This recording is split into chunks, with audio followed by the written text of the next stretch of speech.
అందరికీ నమస్కారం. భక్తియుక్తి ఛానల్కు స్వాగతం.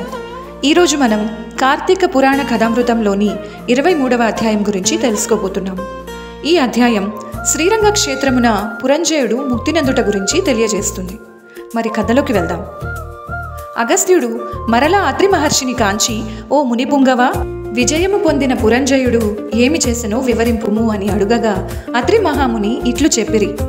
కుంభసంభవ, పురంజయుడు కార్తీక వ్రతాచరణ ప్రభావమున అసమాన బలోపేతుడై అగ్నిశేషము శత్రుశేషము ఉండకూడదని తెలిసి తన శత్రురాజులను అందరినీ ఓడించి నిరాటంకముగా తన రాజ్యమును ఏలుచుండెను.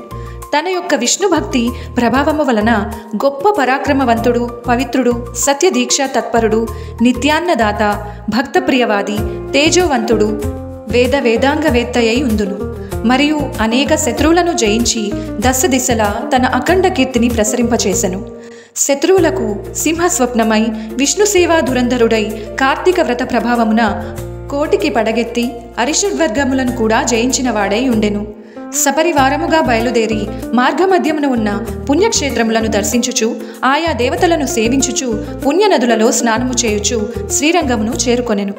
అక్కడ కావేరీ నది 2 పాయలై ప్రవహించుచుండగా మధ్యన ఉన్న శ్రీరంగనాథాలయమున శేషసేనపై పవళించి ఉన్న శ్రీరంగనాథుని గాంచి పరవశమొంది చేతులు జోడించి, దామోదర, గోవింద, గోపాల, హరే కృష్ణ, వాసుదేవ, అనంత, అచ్యుత, ముకుంద, పురాణ పురుష, హృషికేశ, ద్రౌపదీ మా హంసగజగామినులు, పద్మపత్రాయుత లోచనులు నై విపుల సోణీత్వము, విశాల కటిత్వము, సూక్ష్మ మధ్యత్వము, సింహకుచపీనత్వము కలిగి రూపవతులని వెలయాండ్రు నృత్య గీత సంగీతాది కళా విశారదలై ప్రౌఢులై వయోగుణ రూప లావణ్య సంపన్నులై సదామోహన హాసాలంకృత ముఖశోభితులై ఉండిరి.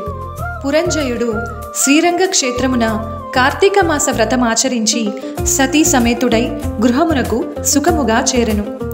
పురంజయుని రాక విని పౌరజనాదులు మంగళవాద్యతూర్య ధ్వనులతో ఎదురేగి నగర ప్రదక్షిణ చేసి నిజాంతఃపురమును ప్రవేశపెట్టిరి. అతడు ధర్మాభిలాషి అయి దైవభక్తి పరాయణుడై రాజ్యపాలన మొనర్చెను.